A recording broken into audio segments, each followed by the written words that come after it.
أعوذ بالله من الشيطان الرجيم بسم الله الرحمن الرحيم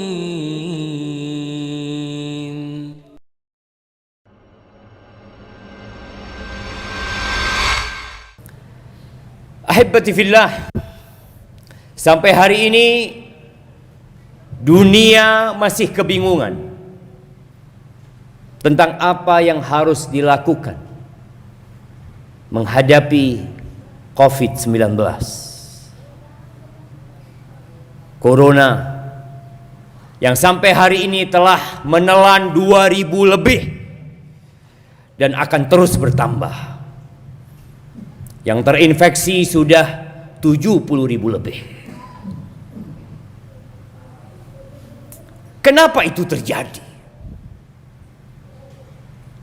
Apa sebenarnya yang harus dilakukan oleh manusia? Kadangkala manusia lupa bahwa bumi ini memiliki pencipta. Sebagian merasa sebagai pengurus, pengatur bumi ini, padahal dia hanya menjadi khalifah yang sementara ditugaskan untuk memakmurkan bumi ini dengan catatan melaksanakan perintah Allah dan menjauhi larangannya. Dulu ada sebuah istilah di Arab sana, kalau ada pendatang baru datang ke kampung tempat kita tinggal, maka kita katakan kepada dia, ya gharib kun adib. Wahai pendatang, jadilah engkau orang yang beradab dan beretika. Kita pendatang di bumi ini, syama. Kita bukan pemilik. Allah Azza wa Jalla mengatakan, wa min ayatihi khalqus samawati wal ard. Di antara tanda-tanda kebesaran Allah diciptakannya langit dan bumi ini. Wa ma batha fihima min dabbah. Dan yang kita lihat dengan mata kita, adanya binatang-binatang, adanya makhluk-makhluk hidup yang bertebaran di muka bumi ini. Ada yang menciptakan, ada yang membuat mereka hidup, dan ada yang memberikan rizki kepada mereka. Kata Allah, wa huwa ala jam'ihim idza yasha'u qadir. Dan kalau Allah berkehendak untuk mengumpulkan mereka, Allah kumpulkan semuanya. Kita melihat banyak musibah, dan musibah itu tidak berhenti, hanya berganti. Sebelumnya ada SARS, mungkin juga ada MERS, datang lagi COVID-19, entah apa lagi yang akan datang. Bencana-bencana alam yang kita lihat, yang terjadi di negeri kita, di negeri orang lain, di Australia, itu terus berganti dan tidak berhenti. Apa kata Allah tentang musibah-musibah tersebut? Supaya kita sadar, apakah penyakit yang terjadi itu karena kita salah makan, atau karena kita salah berolahraga, atau karena kita kurang mengkonsumsi vitamin, atau karena ada hal lain di luar nalar manusia, tapi kita bisa menalarnya. Kata Allah Azza wa Jalla, wa ma asabakum min musibatin fabima kasabat aydikum wa ya'fu an katsir. Tidak ada satupun musibah yang menimpa kalian melainkan itu karena dosa-dosa kalian, karena kerjaan kalian. Kita sering mencari kambing hitam, kita suka menyalahkan orang lain. Kata Allah, fabima kasabat aydikum wa ya'fu an katsir, dan banyak yang Allah maafkan. Kalau karena setiap dosa engkau dapat azab, nggak ada yang hidup di muka bumi ini, syama. Tapi Allah masih kesian sama kita.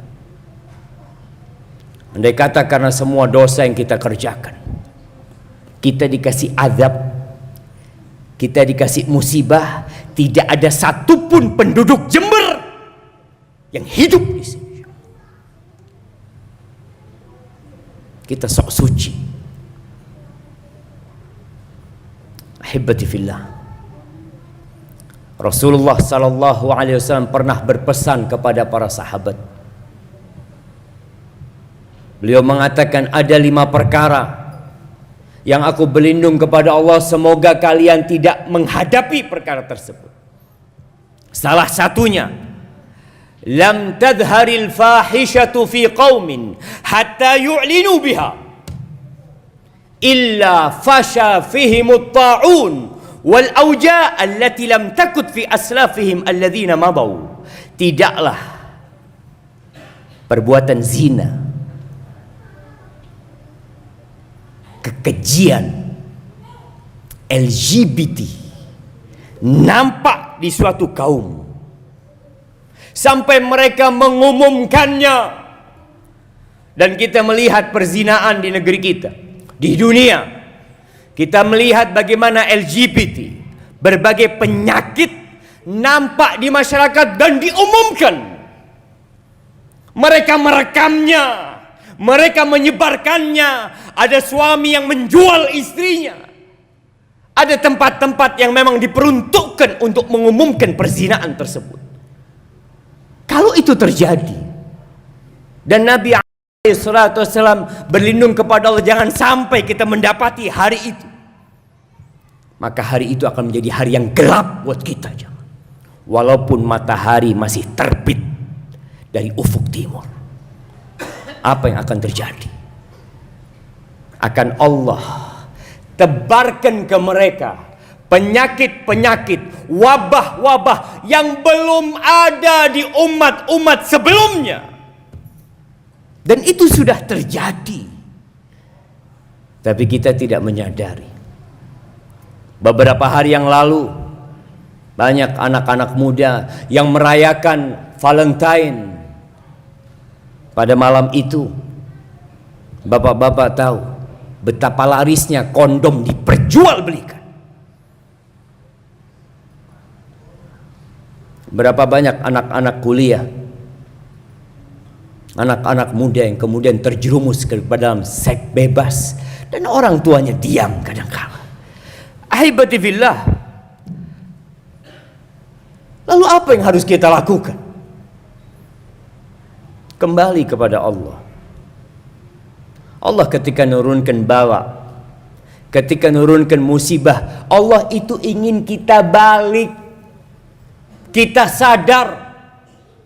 Kalau bicara COVID-19, nikmatani maghbunun fihima katsirun minan nas. Ada 2 nikmat yang manusia lalai, lengah, dan mungkin tidak memandang itu nikmat.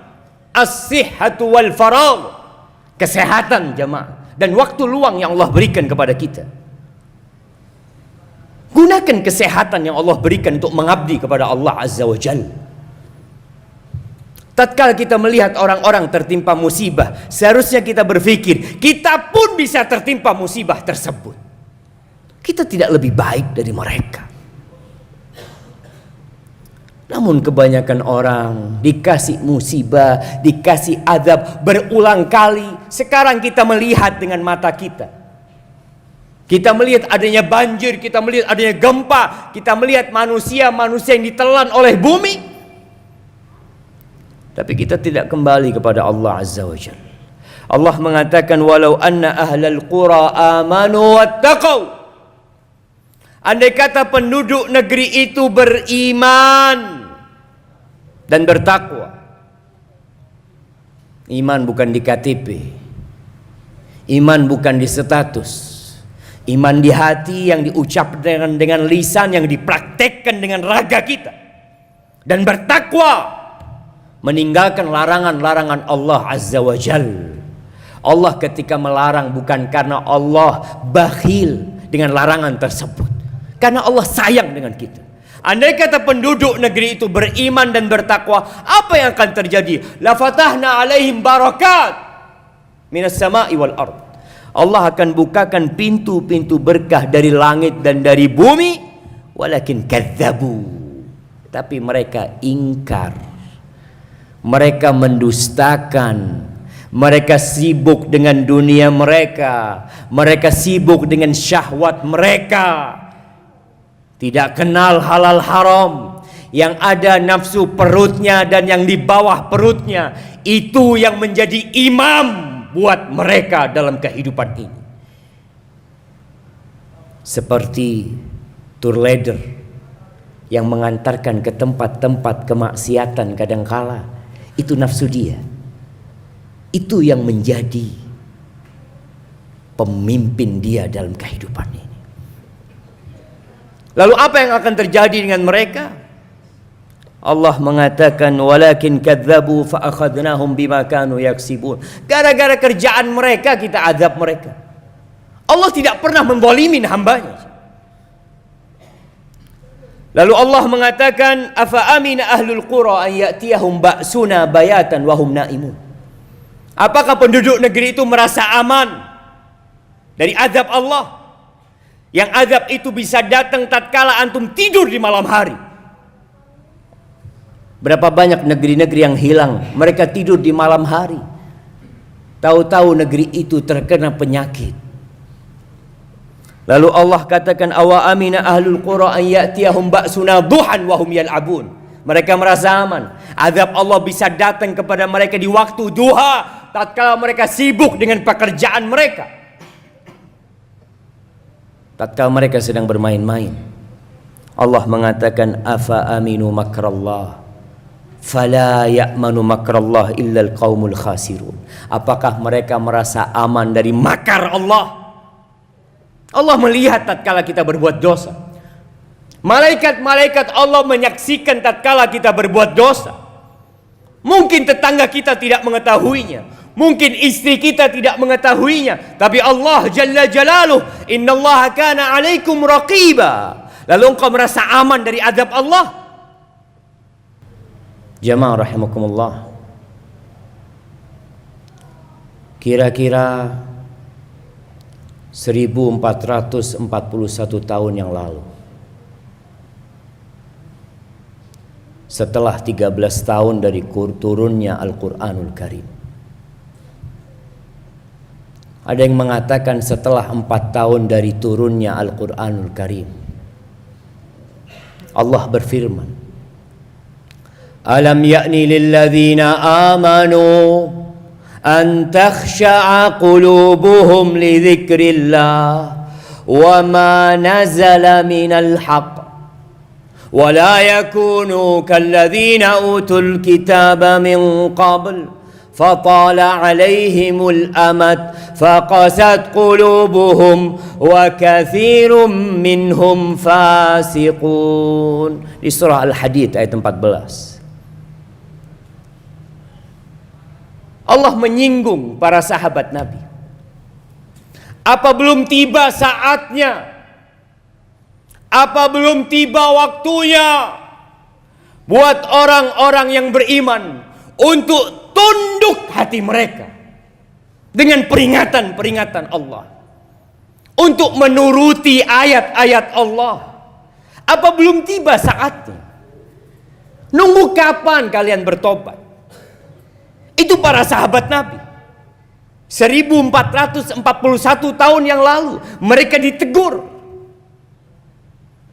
Apakah mereka menunggu hati mereka keras seperti hatinya orang-orang ahlul kitab, karena menunda-nunda tobat? Iya, saya akan bertobat, insya Allah tatkala umur saya di atas 40 tahun, tatkala saya tua. Namun ternyata banyak di antara mereka yang mati dan tidak pernah bertobat. Faqasat qulubuhum, hati mereka jadi keras, jemaah. Ceramah-ceramah disampaikan, ayat-ayat Allah dibacakan, tapi tidak memiliki pengaruh apa-apa pada diri mereka.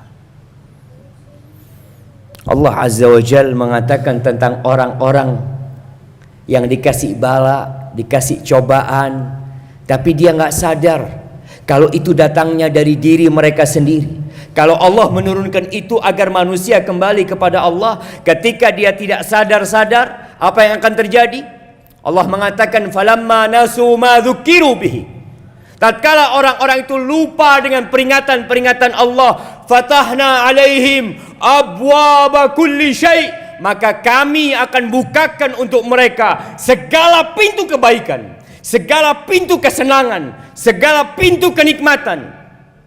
Hatta idza farihu bima utu, sampai tatkala mereka bergembira dengan pencapaian mereka, mereka senang dengan kesuksesan mereka, akhadnahum baghtah fa idahum mublisun, kami cabut nyawa mereka dalam kondisi mereka tidak siap, tiba-tiba mati. Mereka belum sempat bertobat. Apakah kita menunggu itu terjadi dengan kita? Di antara tanda-tanda kiamat, kata Nabi SAW, banyaknya mati mendadak. Kalau orang itu orang baik, semoga kematian itu jadi husnul khatimah. Tapi kebanyakan kita berada dalam kumbangan dosa. Maka ahibati fillah, jangan tergiur dengan kenikmatan yang ada pada diri kita. Jangan terpedaya dengan dunia yang kita miliki, karena kita memang lebih mementingkan dunia, padahal kita tahu semua akan kita tinggalkan. A'udzu billahi minasy syaithanir rajim. Bismillahirrahmanirrahim.